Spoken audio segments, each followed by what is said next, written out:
everybody, and I'll just give you a kind of a rough outline of how we're going to run this session. So firstly, I'm going to get everybody in the panel to introduce themselves, and then after that we've got 3 big picture questions I'm going to put to the panel, and not everybody will necessarily speak to them, but we can have a discussion on those big picture questions, and then we'll open it forward for a discussion. So let me say first a little bit about the Student-Centered AI Transformation Research Network. This is a new initiative, and here are the people who are involved in that. It began with a Horizon application, the EU Horizon application we put in last year, where we didn't expect to be successful the first time. We actually got very good reviews, and we're rebuilding that now as a Horizon puzzle. But as we're building up this network anyhow, and we've already got a couple of books together from participants from this particular group, and also reminding other people to be involved as well. Mainly with European focus, that's really what the aim is. So what I'm going to do now is just ask people to, we've got 3 microphones, and whichever one is closest to you. I'm going to start with, just to introduce yourselves briefly, I'm going to start with Jose Luis Vicsilaki. José Ortega, University of Granada, and participated with the Commonwealth for many years, and excited about the participation in the Horizon project. Good morning, everyone. I'm representing a multidisciplinary team from Comillas Pontifical University, involving engineers, psychologists, and I am the principal researcher, and I am an teacher educator. Hello, good morning everybody. My name is Ana Gimeno. I'm from the Department of Applied Linguistics at the Technical University of Valencia. Hi, I'm Cátia Rijo from Lisbon Polytechnic. I'm from the education school, and I come from the design department, and I belong to the family Common Ground since long, and I'm in the Horizon project too. Hi, I'm Montebello from Malta. I'm the head of the AI department with faculty of ICT, so I apply AI to education. Good morning, everyone. I'm Chryssi Vitsilaki, Professor Emerita at the University of the Aegean in Greece, in the Faculty of Education. Hello, good morning, everyone. My name is Anastasia. I'm from Lisbon, Politecnic University of Lisbon, and I'm a professor of computer science, and I apply AI to everything. Your coffee? Hello, good morning. My name is Richard. I am from the Polytechnic University. I am professor of information system. I'm working with artificial intelligence applied mostly in healthcare, and I think that he's my colleague and Cátia is the same university. Thank you. Good morning, everybody. So my name is Žiljak, and I'm from Zagreb University of Applied Sciences, Croatia. I work in the Department of Computing and Informatics, so I teach computer science. So my background is mostly technical. So I teach computer science, mobile application development, programming. So I'm really technologically involved in AI and educational technology in education. Hello, everyone. My name is Olga, and I'm a researcher at the University of Illinois working with Plenary, and my focus is on AI in education. Okay, so Mary Spare, who's here, who's we're not going to talk. I'm chair of this, and we spoke yesterday, so we're not going to talk that much. I'm just going to get other people to talk. But Mary is a doom scroller. Look at her now. It's sort of reflexive. She's got her phone and she's doom scrolling. Because yesterday she found a number of doom images, which I said, we just can't do this. And then eventually, in the middle of the night, I thought, okay, we'll do it. We'll show you some of yesterday's doom images that Mary snapshot from Facebook. So, is ChatGPT killing higher education? AI in the university? What's the point of cold? It's there, you can see it here. Okay, that's good. Next one, part of the doom strategy, just to really scraping the bottom of the barrel, this is on the Herald yesterday, and it says, don't go to university next year, just don't. Do not force the next generation onto a treadmill with no safety barriers, no compliance. We can fill in the rest of that sentence without taking the little $3 opinion. The next one from her day yesterday was former Google CEO wants AI to surpass human intelligence in the next few years. So, well, that's why don't we use it anymore, because it's going to surpass us. You know. Okay, and the next one, if you're in an optimistic frame, architects of AI express such concerns. The term hidden, the probability that AI in humanity is gaining traction amongst tech elites. What does it mean when the architects of AI express such concerns? Okay, that's the end of the panel. So, we've got 3 questions here. I'm going to run through the 3 questions. And I don't know whether everyone's seen the 3 questions yet, but I said they're 3 incredibly difficult questions. Pass and fail, and the answer's B. First one, will AI reduce our thinking? This has been on people's minds. The strange MIT paper, which has gone viral over the last couple of weeks about that, where they put electrodes on people's heads and saw whether ChatGPT reduced the amount of brain activity. The next one we're going to ask, just kind of foreshadowing, these are involved a fair bit of discussion. How is AI like and unlike human thinking? Artificial intelligence, the implication is that it's a human replicant. Okay, maybe not. And then the last question is a really simple one, which we probably answer quite quickly, which is what will the future be like? What does this mean for the future? So, I think we've all agreed in this conference that this is a significant moment, things moving very, very fast. Okay, where are we going with this? So that's the whole agenda. I am going to go back now and begin with this question. And what I might do is, we don't have any particular order of speaking, but we'll start in each case with somebody who would like to say something. We don't have to have everybody answer every question, but let's start off with the first one. Will AI reduce our thinking? Who'd like to kick off with that question?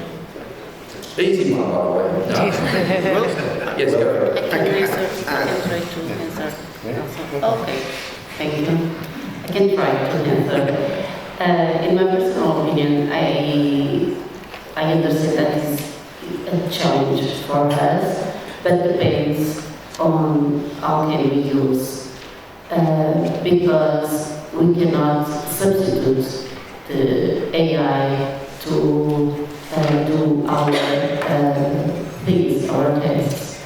Then, for me, I don't agree with this question, because I think more in the challenge. When I write a prompt, and they give me, and they give or whatever, give me the answer, I will quickly reply and try to find another solution. Okay, I don't know if I explain well, but for me it's a challenge, but I understand that for my students it's not a challenge, because they use and accept all results from AI. Then it depends on how we use it.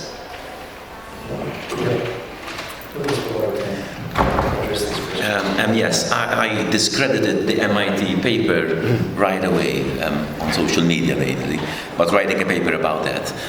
It talks about cognitive offloading, and obviously, like any technology, if you misuse it, it will backfire for sure. So it won't reduce your thinking if you use the technology in a critical, constructive way. So my goal for these last 2 years has been to instruct students, actually also instruct academics on the constructive use of these technologies, giving them guidelines, showing them how to use it in a constructive way, and using it to empower me rather than replace me. I wanted to oh, sorry. Go ahead. I wanted to say something. I think that we're at this moment going through a paradigm shift, like exactly the same as when computers erupted in our lives, and I think that one of the keynote speakers, I'm not sure if it was you, said something that I think is crucial, and that AI is making us dependent, using AI will make us dependent on it, and that it is addictive. I think it was Rector yesterday who said this, and I agree entirely. And what I think is that everybody spoke about that we're going to be less critical, or if we teach our students to be critical thinkers and not rely entirely from the moment go on the results that any AI tool can produce. But it is going to, I think, make us, because we're going to rely on AI and all of those tools, it's going to make us less confident in ourselves. We're going to be less confident in our own work. We're always going to think that AI will do it better. And I think that's terrible, because that's really going to affect the way that our learners work. That's my 2 seconds.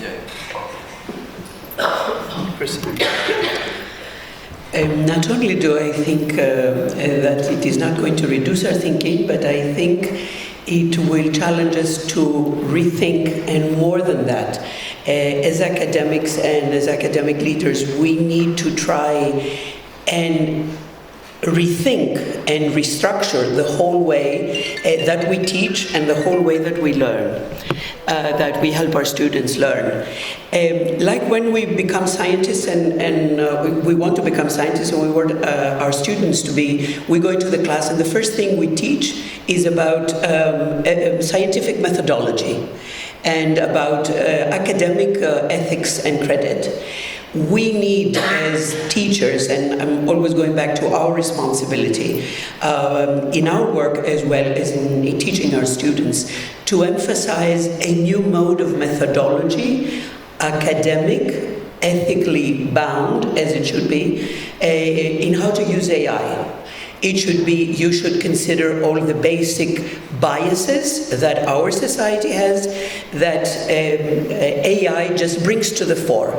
AI brings us back in a very interesting and elaborate way what we already put into it. This is the first thing that we have to try and give our students, and then point out to them what are the various sort of biases that our own society has, our own writing has, our own behavior has, that is already going into all of that data that, in a very interesting way, AI is sending back to us. If we don't do that, if we don't teach, if we don't force ourselves to think that way, if we don't teach that a new methodology of approaching this tool, that's what it is, it's all it is, and it doesn't have only to be, and I don't think it's enough to put the prompts. As academic community, I think we ourselves should create guidelines, musts, a list of you must first do this and then you must first do that, and there are particular social issues, particularly, and I'm talking as a sociologist of education, using technology. Social inequality is permeating everything. When you have AI processing chatter on social media together with academic papers, it is likely that it will bring you back things, even if you try and format it so that it will not, and prompt it so that it will use only academic papers. Academic papers still keep reproducing social inequalities, gender inequalities, and just to say I will prompt it is not enough. As students, we remain students to our last day, and as professors of the young generation, it is our duty to make strict guidelines, a must-do list which recognizes that there is gender inequality out there and it's everywhere. And it is just being reproduced, and it is not enough to get chat to send you back that, yeah, there are inequalities. How will we use it as a tool to mediate, to ameliorate these social inequalities, cultural, economic, gender, religious, and so on and so forth. No, it will not reduce our thinking. It can improve our thinking. It can be a tool to help us teach better.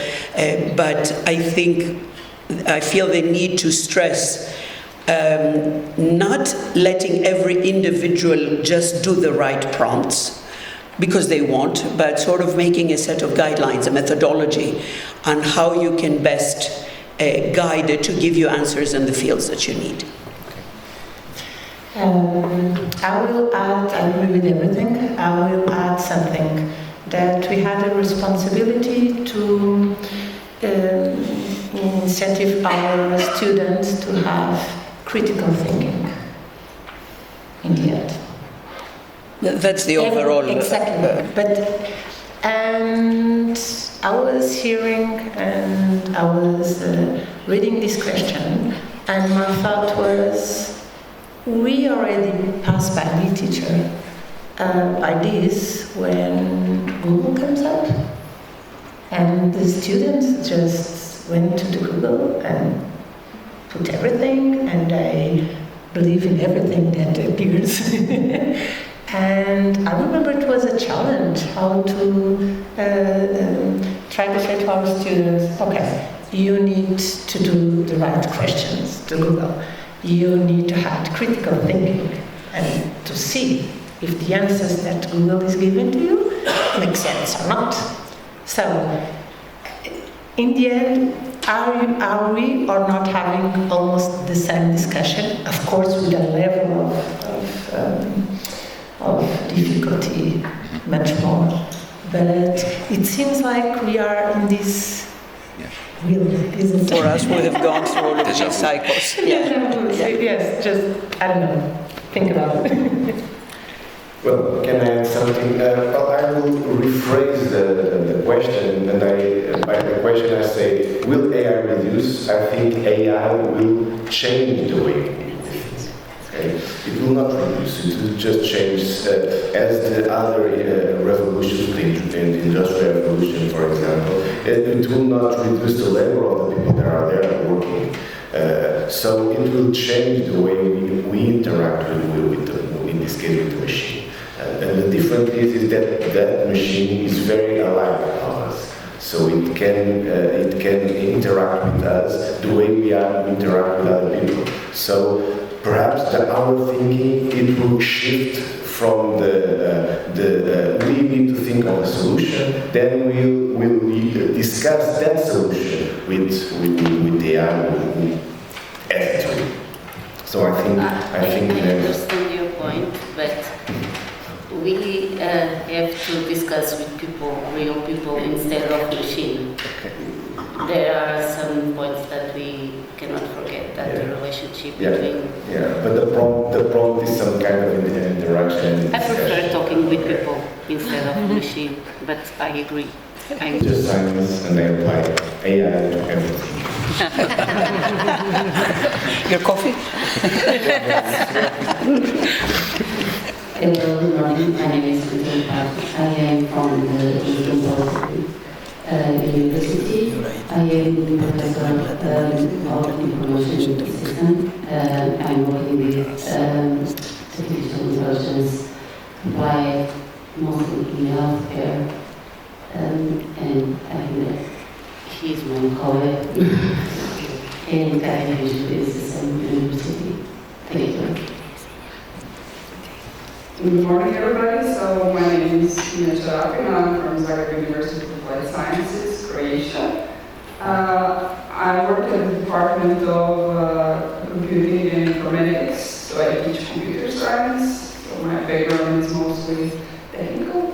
So I teach computer science, mobile application development, programming. So I'm really technology more involved in AI and educational technology in education.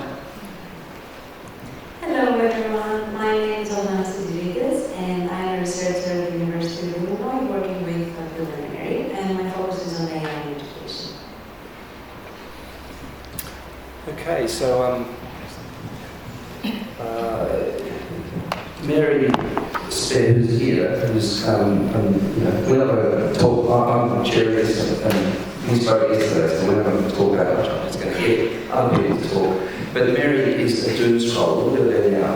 Look, it's sort of reflexive. She's got her phone and she's doom scrolling. Because yesterday she found a number of doom images, which I said, we can't do this. And then eventually, in the middle of the night, I thought, okay, we'll do it. We'll show you some of yesterday's doom images that Mary snapshot from Facebook.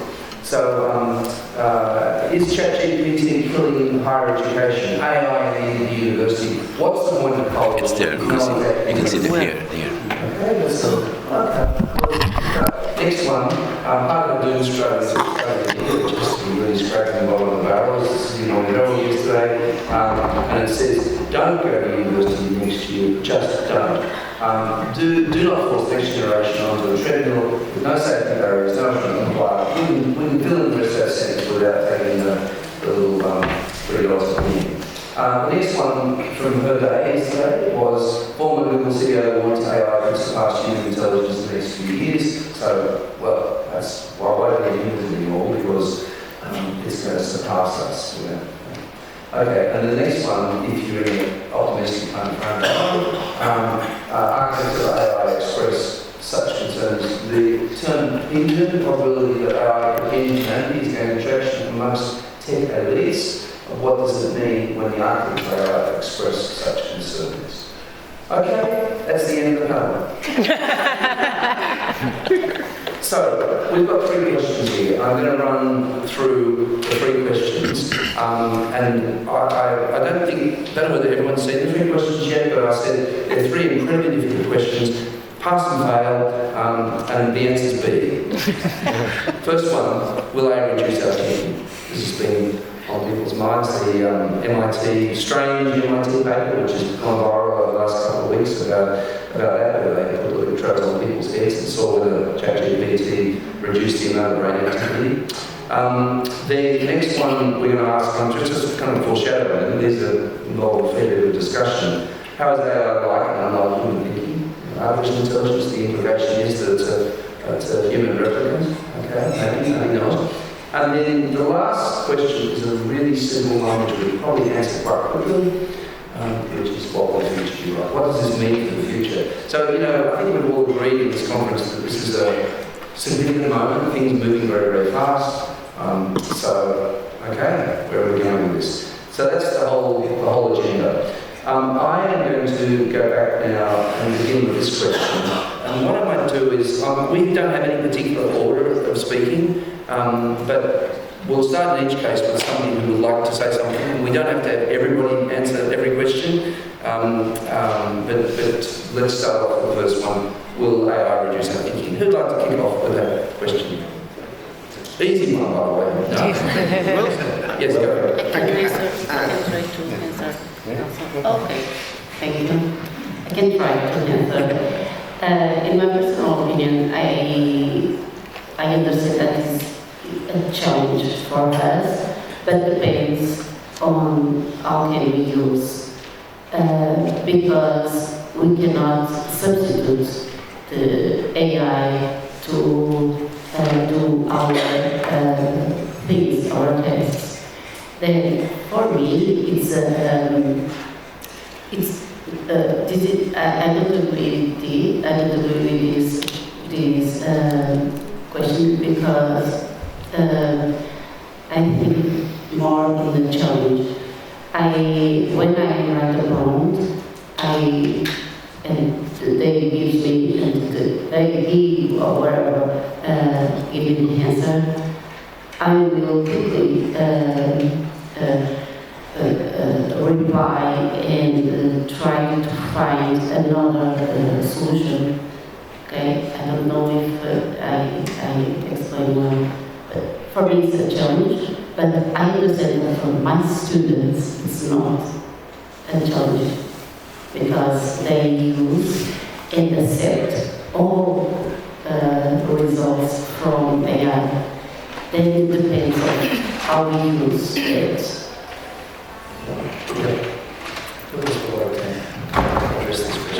Yes, I discredited the MIT paper right away on social media, basically, but writing a paper about that.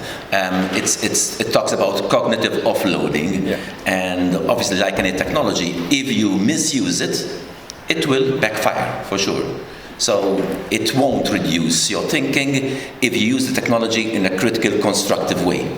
So my goal for these last 2 years has been to instruct students, actually also instruct academics on the constructive use of these technologies, giving them guidelines, showing them how to use it in a constructive way, and using it to empower me rather than replace me.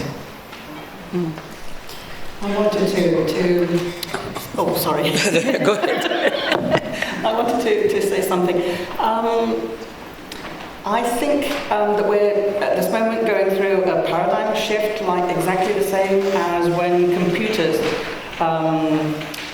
erupted in our lives, and I think that somebody, one of the keynote speakers, I'm not sure if it was you, said something that I think is crucial, and that AI is making us dependent, using AI will make us dependent on it, and that it is addictive. I think it was Rector yesterday who said this, and I agree entirely. And what I think is that everybody's spoke about that we're going to be less critical, or if we teach our students to be critical thinkers and not rely entirely from the moment go on the results that any AI tool can produce. But it is going to, I think, make us, because we're going to rely on AI and all of those tools, it's going to make us less confident in ourselves. We're going to be less confident in our own work. We're always going to think that AI will do it better. And I think that's terrible, because that's really going to affect the way that our learners work. That's my 2 seconds. Chryssi. Not only do I think that it is not going to reduce our thinking, but I think it will challenge us to rethink, and more than that, as academics and as academic leaders, we need to try and rethink and restructure the whole way that we teach and the whole way that we learn, that we help our students learn. Like when we become scientists and we want to become scientists, and we want our students to be, we go into the class and the first thing we teach is about scientific methodology and about academic ethics and credit. We need, as teachers, and I'm always going back to our responsibility in our work as well as in teaching our students, to emphasize a new mode of methodology, academic, ethically bound, as it should be, in how to use AI. It should be, you should consider all the basic biases that our society has, that AI just brings to the fore. AI brings us back in a very interesting and elaborate way what we already put into it. This is the first thing that we have to try and give our students, and then point out to them what are the various sort of biases that our own society has, our own writing has, our own behavior has, that is already going into all of that data that, in a very interesting way, AI is sending back to us. If we don't do that, if we don't teach, if we don't force ourselves to think that way, if we don't teach that a new methodology of approaching this tool, that's what it is, it's all it is, and it doesn't have only to be, and I don't think it's enough to put the prompts. As academic community, I think we ourselves should create guidelines musts. A list of you must first do this and then you must first do that, and there are particular social issues. Microsoft, they put the chatbot on the internet and they need to shut it down because it starts reacting in the racist and other words, because it learns from the interaction with the other people. So if it learns with that interaction, and we see that happening in some places with humans, so probably the way now AI are learn and think is similar, not equal, but similar. It mimics what the humans do. So, but I agree. That's not always good. That's why in education we try to change. Yeah. I was reading, I was showing my friend Elon Musk's AI just went crazy. It was going into a new version, and it went crazy, and it started putting out a terrible anti-Semitic language, which obviously was in there. It got it from somewhere. This was today. It's on the news today. Okay. Our job as professors is not to just let it come out and go crazy. It is exactly to intervene to your students and say, first of all, use it as an example of how we should prompt it in ways that says, look, you're just bringing back to me the anti-Semitism that is out there in the world, or the anti-Muslim sentiment that is out there in the world, and whatever. But look, this is our job. This is not going to do it by itself. It will write you, well, it will be better to create social inequalities in life, period. And it can't do anything about it. It is our job to do it. Yes. So it mimics thinking, and there is a danger there with emotion. Sometimes we think that emotion or passion that we have as people is something bad, and we just need to be cold-thinking rationalists. Damn it, if that is what an educator is. Yeah. So that is important, because that is an expression with passion of our ethical criteria, which it does not have. I just wanted to add something here. We know that we're dealing with machines, we're dealing with tools, and machines don't have emotional intelligence yet.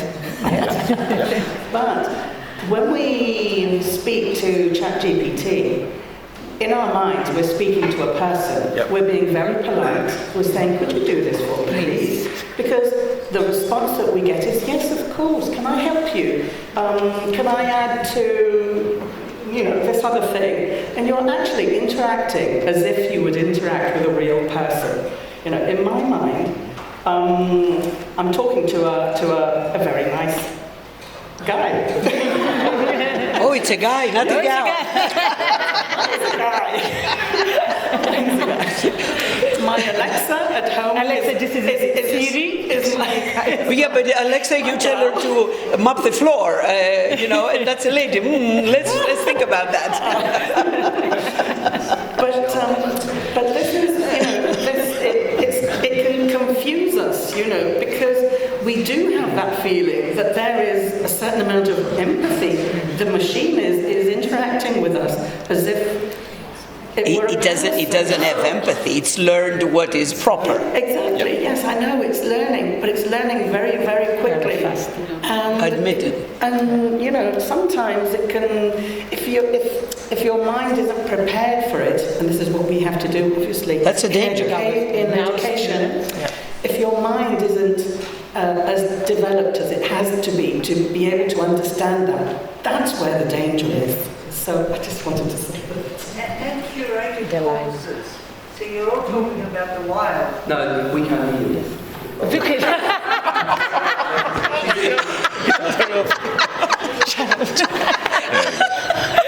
it's on the recording for the online people. We're all talking about AI in the wild.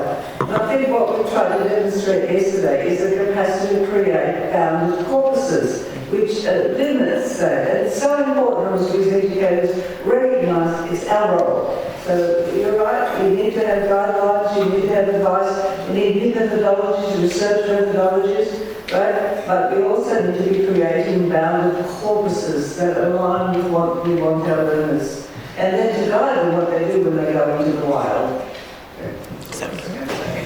Exactly. I think there is a question. I was sitting here and I found that just to be the person to ask questions, but I think I'm going to stir things up a bit. I'm going to say a couple of things which are provocative, right? It would be a first. That would be the first time, that's true. So, here's another way to think about this. This is not a machine that we're dealing with, actually. What it is, it's kind of like a library. It's collective human intelligence. So what the technology has done, the technology is actually, it's scraped. And I think, the number they estimate is about 5 billion words. There are 5 billion published words. So it's not every word that everyone's ever said. These are highly filtered words, stuff that gets published has been carefully constructed, sentence by sentence, has been thought about. We know that Google book search has scanned every book. There's not much in the world which is not available. Not much of the human experience which is not available digitally. So when you're speaking to these machines, you're actually speaking to collective human intelligence, not just a machine. And that actually makes it unusually powerful, to be quite frank. So, and unusually unnerving. And we go back to the first question, I was sort of jumping backwards and forwards. It does do thinking work which would have been hard work in the library, which we're very catalogue, we've got references, there's a whole architecture of cross-referencing that we use to build knowledge, and I know I just use these damn things every day now as syntheses of collective human intelligence. So it's not just a machine, and the collective human intelligence is this elementary. A whole lot of human beings have created these things called tokens. Don't think tokens are just a machine thing. People have put spaces between characters to form things that are words, which are actually morphemes, which are actually semantic units, right? And that's what humans have handcrafted the source that's there. And what I'm doing is I'm using just an incredibly good indexing, synthesis, whatever machine, which is incredibly powerful, and I'm actually talking to the collectivity of human experience. So one of the fallacies, I think, is to think this is just a machine. Humans at every point, from the point of view of making those words and typing them in and typesetting them, whatever it was, have made that, and that's what I'm interacting with. The second provocation I'm going to make, so that makes it fantastically human, right? The second thing that I want to make as a provocation is it's better at emotions than humans, and I want to explain why. It's not better at emotions than humans. If I'm in a doctor's surgery and I'm dealing with a doctor, there's the bodies involved, and body language and space and whatever. But in fact, it only deals with separations in time and space, which is what text has always done. So it's only a textual technology. Secondarily is also multimodal. That's a separate question how that happens. But a lot of our emotional engagement is through language. We hear things. We're on the phone and the other person isn't there, and we're just dealing with oral language, or we read something which makes us cry, right? And what it's got, which is more than the capacity of any individual human beings, is the capacity to master the discourse of emotion, right? It's not just mimicking. It's one of those that rebuilds emotion around specific data points, which, I'm talking about something specific. In our research, one of the examples is we're interested in patient notes, right? Documentation of patient notes, and how do you create patient notes in a medical context which are sympathetic with somebody who has a serious illness, right? And it's unbelievably good at that. It has more time to do it and does it with greater sensitivity than most doctors ever do, right? Now, honestly, no, and the reason why is because, not because you're in the room with the doctor, it's because it has this unbelievably nuanced version to deal with the discourse, right? Now, it's very bad at facts, that's a different problem, right? It hallucinates. It's very bad at empirical things, but when it comes to forms of discourse and genres of discourse, it's better than human beings in the sense that it has a bigger discursive repertoire than any of us have to deal with these things. Now, I wanted to say both those two things just to kind of throw a cat amongst the pigeons. I'm actually not disagreeing with a lot of what you're saying, but it's too easy to dismiss it as an emotionless machine, because it's not that. It is the collective human experience. which it expresses because it was already there. If it wasn't there, it wouldn't have the capacity to express it. All right, but the question then is, it doesn't carry, there's no, the bender. No, we've taught it to reconstruct in a good way. I think she's entirely wrong. So she's made it, produced, Emily Bender wrote a key article about are these things just stochastic parrots. It's not, because what it does, it rebuilds meanings in ways which are uniquely constituted for a new context, right? In that sense, it's as much a designer of meaning as human beings are, except the underlying mechanisms of that design are very, very different. And one of the things it has, which each of us individuals don't have, is the collective experience of human beings. The whole collective experience of every word that's ever been published that human beings have. In English. No.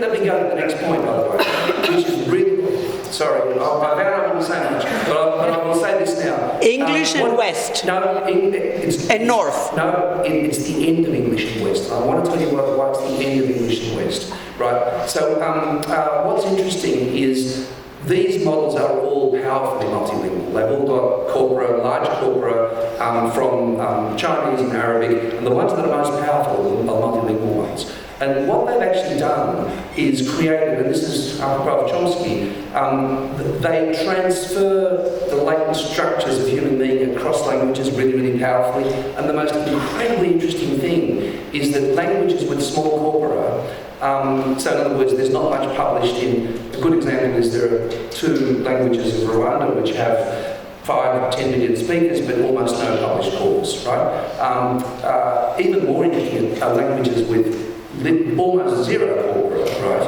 And Mary and I are working with some people in India now, there's a small Indian language which doesn't even have anything published, 150,000 speakers.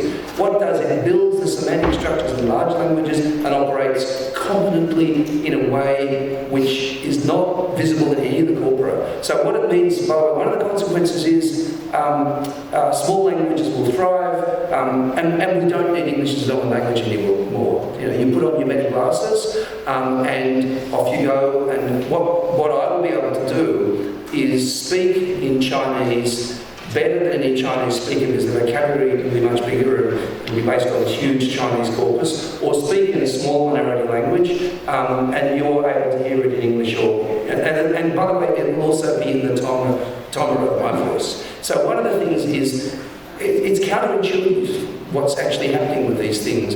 And what's possible is this extraordinary flourishing of diversity where you won't need to know English anymore, because of this translingualism which is intrinsic to the semantic parallelisms across all human languages, which is Chomsky.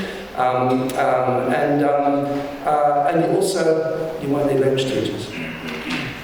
You won't need language teachers. So it's full of these incredible paradoxes. And one is multilingualism, this powerful multilingualism, and the second is, if I can speak Chinese really confidently now, better than, with a bigger vocabulary than any Chinese speaker, I probably won't need to learn Chinese now. Now, this, I've said these things to be kind of provocative. You know, so anyhow, that's me. I'd raise to the provocation, but I don't want to keep talking. So it's Mary and Olnancy and I've been working together on this, and this is shocking. You know, we are surprised, and we're surprised by tools that we have in our own hands. You saw yesterday this tool we built. It just every day shocks us. And we worked in, and Matt knows this well because he worked with the University of Illinois, we worked in the previous AI paradigm, which is data-driven paradigm. And then this stuff, and we thought there were absolute limits, and this, what's happened with the rise of generative AI was unimaginable, even for people who worked in this area. It is just unimaginable. And now it's there. How do we make sense of it? You know? Oh, by the way, there are 5 layers of humans. Layer number 1 is the people who wrote the text that put the spaces between the words. Layer number 2, I might get these layers in order, will be the meta prompts, which then don't allow certain things to come out and which wipe out the racism if it's working properly. The third layer is the human himself that makes the prompt. There's nothing there when you make the prompt. The fourth layer, what is it? There's actually humans involved at every point, which means it's never just a machine. And in fact, what it does, the underlying mechanism of calculating the relationship between words and building vectors is incredibly simple and incredibly, it's, as I said yesterday, it's 200 lines of code in 2017. It was a group of 8 people that did it, right, in Google. But beyond that absolutely repetitive simple mechanism, which is building weights, they call it weights, the relation between words as weights, beyond that, everything is human. Of course not. That's why I said it. So we tend to disagree, right? Okay, so, let's do it. Yeah, deep down, it's still code. So when I'm coding my deep artificial neural net, and my colleagues can confirm this, it's code at the end of the day. What makes it amazing is the efficiency to process so much data that it would take me 3 or 4 lifetimes to do that. And that is simulating for the layperson a superhuman.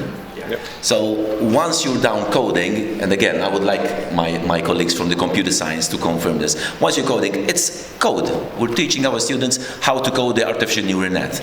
I do not believe we know how the mind works yet. So the artificial neural nets are only trying to simulate a part of what we think the brain, so there are too many what we think, And again, it's an algorithm. ANN's, artificial neural nets, is one algorithm amongst loads of them that AI people have tried since the 50s. This one, 2008, even they had a prize for Nobel Prize for this work, yet it's being still improved. The amazing thing that machines are so efficient, they can process so much data that is massively available online, aligned the stars. That's it.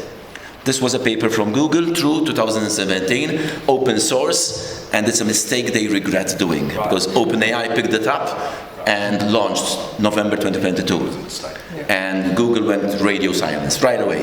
Google, that has all the patents in the world, didn't think to capture this one. Yeah. It's fascinating. I don't think we disagree. No, we don't. We disagree. We try. We disagree with Bill. Oh, yeah, I always disagree with Bill.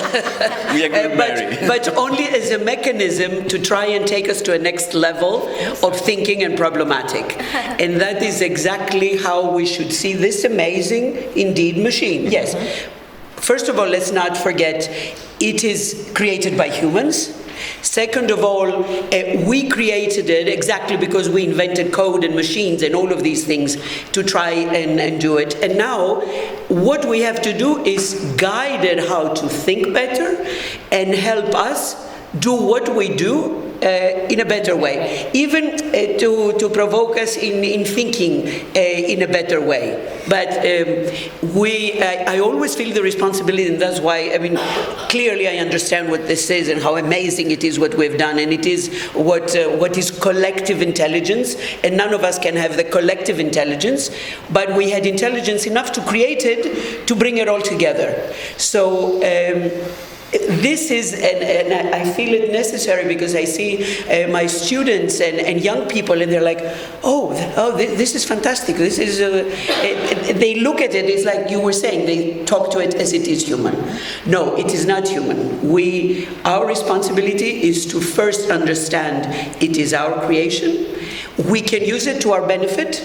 As I said, like the calculator, we don't need to do 1 + 1 = 2. But it can help us think at a higher level. Take what it gives us and code it at a higher level to do higher processes yet. The question is always, will it replace us? Where will it stop? Will it think better than us? It is the challenge to us to keep using what it outputs, but we put it there. Can I say one thing? What you said about the data, it's fine-tuned to be nice to us. I hate it when it's nice to us. I hate it when it's Yeah. I hate it when it pretends that. And what it does to some people, it traps them into thinking that it's a relationship. So there are dangers in that fine-tuning.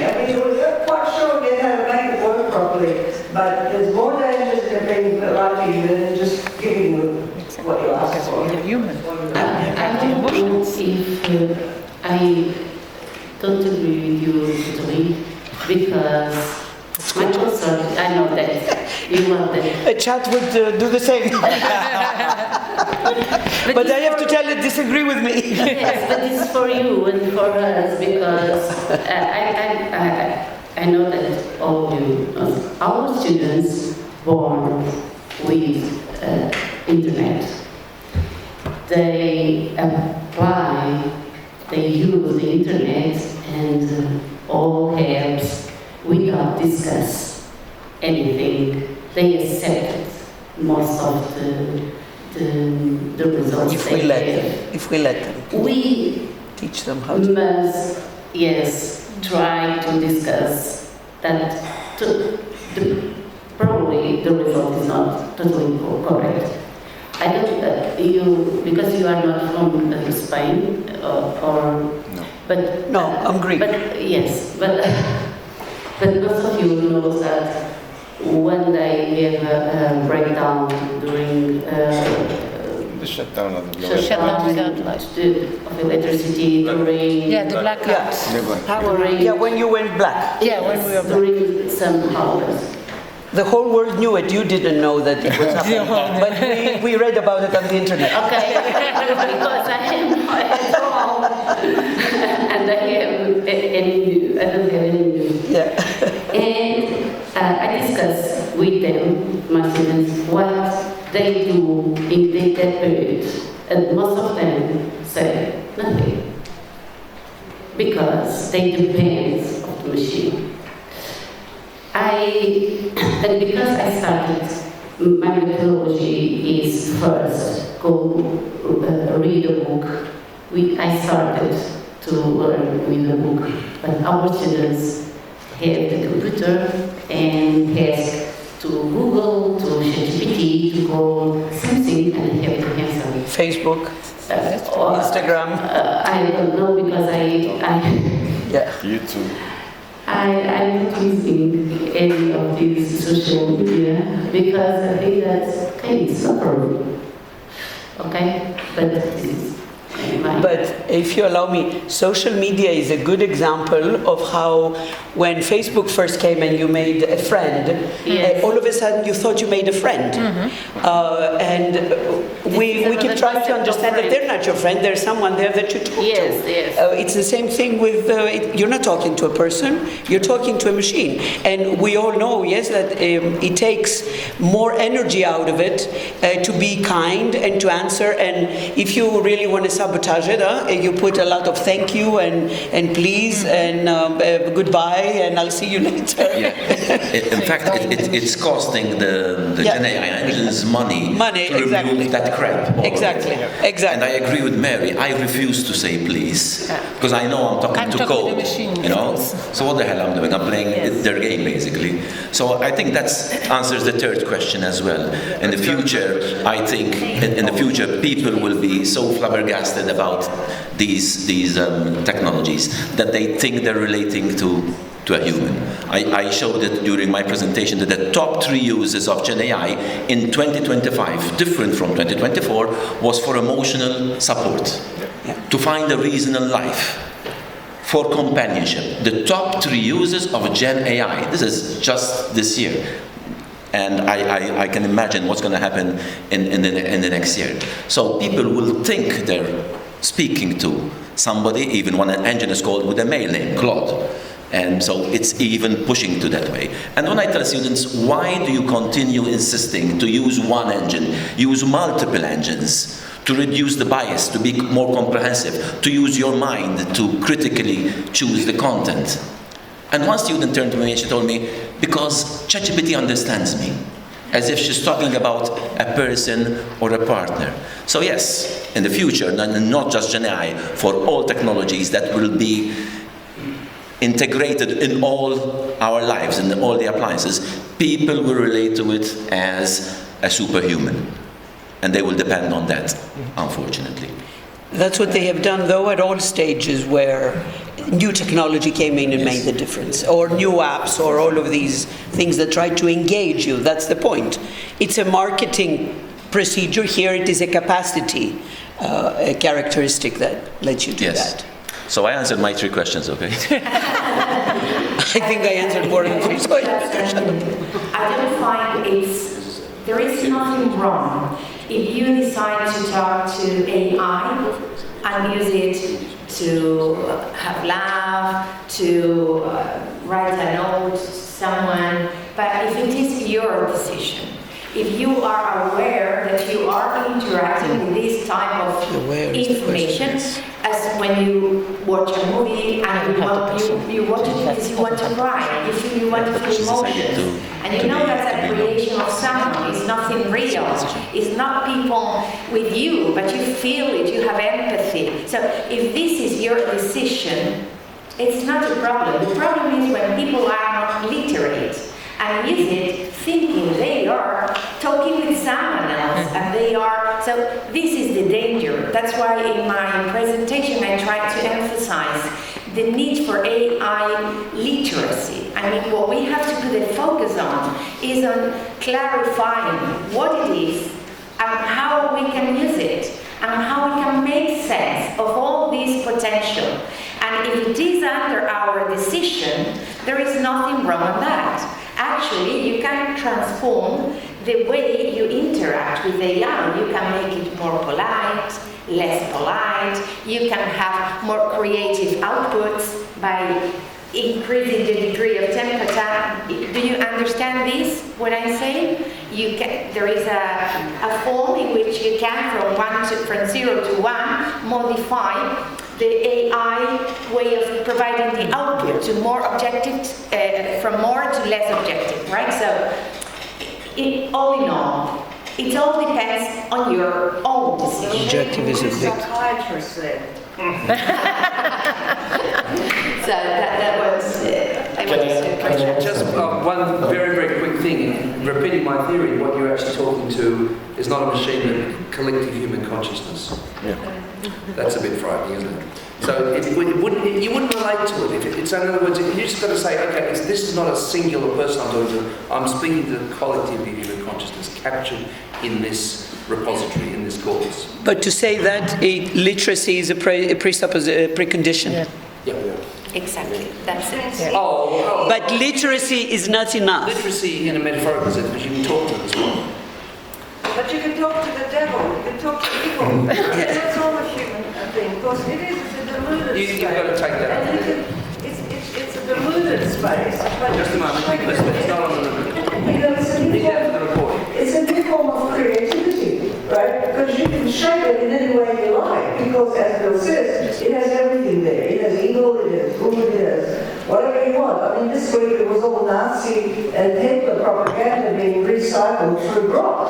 You know, they said it was an accident. Well, it wasn't an accident. Somebody retuned it in order for it to spew that stuff out. So I do think, yes, we have choice, right? But some of those choices, you know, and I think the other speakers have said, we need to prepare them. And I think we did too with literacy, the idea of what digital literacy is.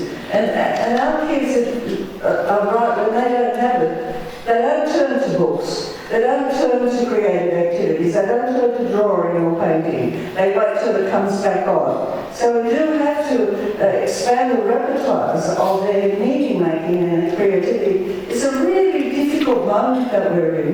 Really, really difficult moment. And answering the question of what is human really matters. Because within the machine, right, is good and bad human, all human, all human. So we have to be discerning about the relationship to all of humanity that is there. And as educators, we need to prepare them for that and alternative ways of being creative and exercising your brain and your heart and the emotions. It's not an either or.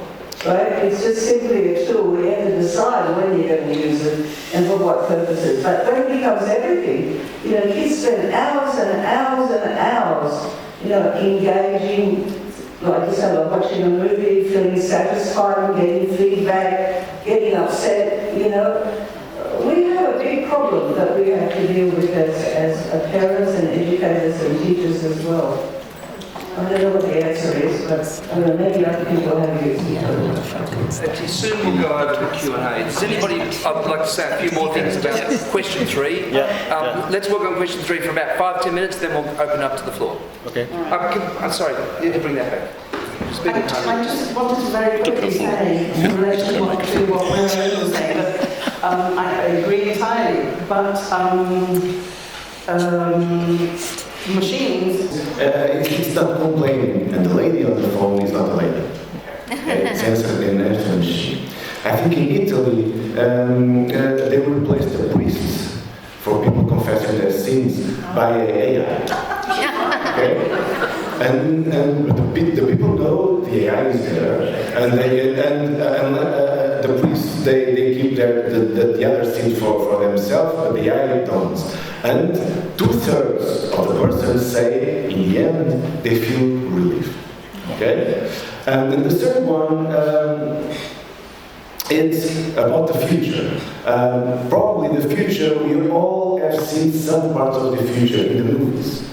So in the beginning of the 20th century, probably you know the Metropolis movie. The Metropolis is very similar to what is happening nowadays. We see also one, it's Her, from 2013, where a guy falls in love by his computer. Okay?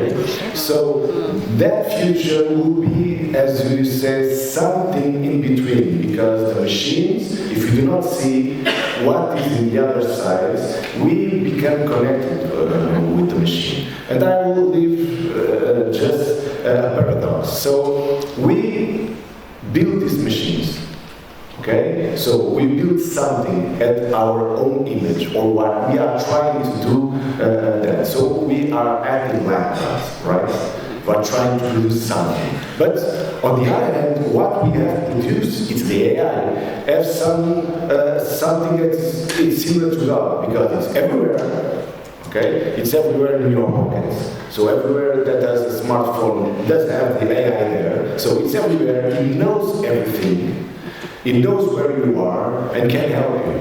So it's something very strange. So we act like gods, and we build something that is also our perspective, some distorted as gods. So that's my thought.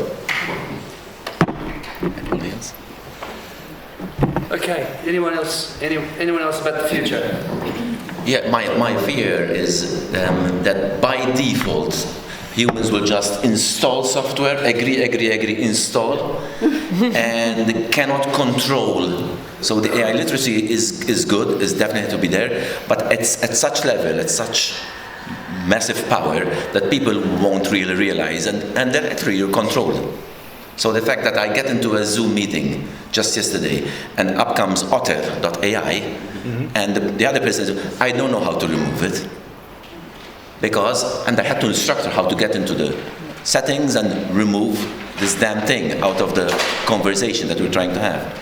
So that's my fear more than anything. I've seen movies, but yeah, okay, movies are science fiction, but the real fear out there on the street is the software companies impose their agenda through default settings, and that's the major problem. Yes.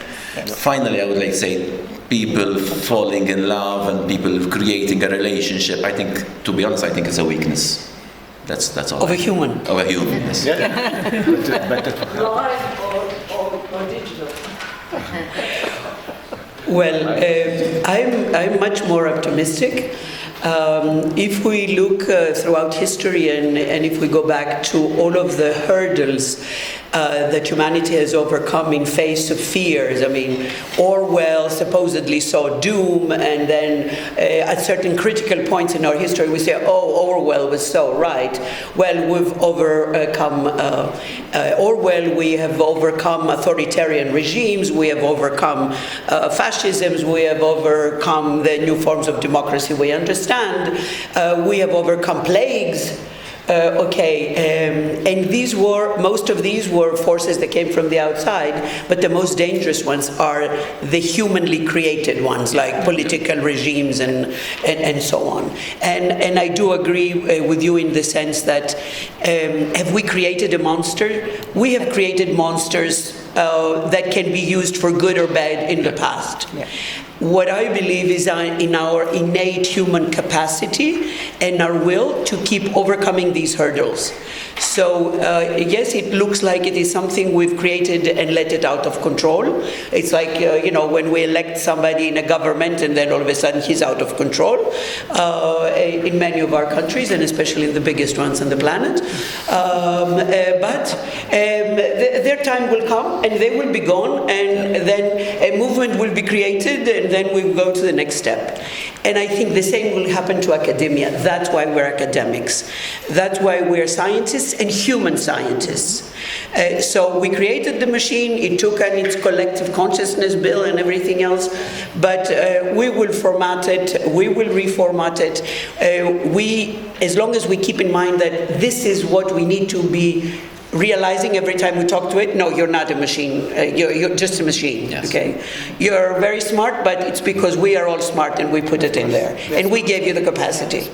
So, yes, the dangers are there. Our work as academics is to realize them, to analyze them, to have wonderful, constructive conversations like this, and pass that on to the next generation, because they will have to do much harder work than we already have done. But we've overcome our hurdles as well. So let's keep teaching them to overcome the hurdles, whichever they are. So the future will be difficult, as it always is, but I think it will be a better future, given that it's building on what we've already created, and we know how to manage it. Yes.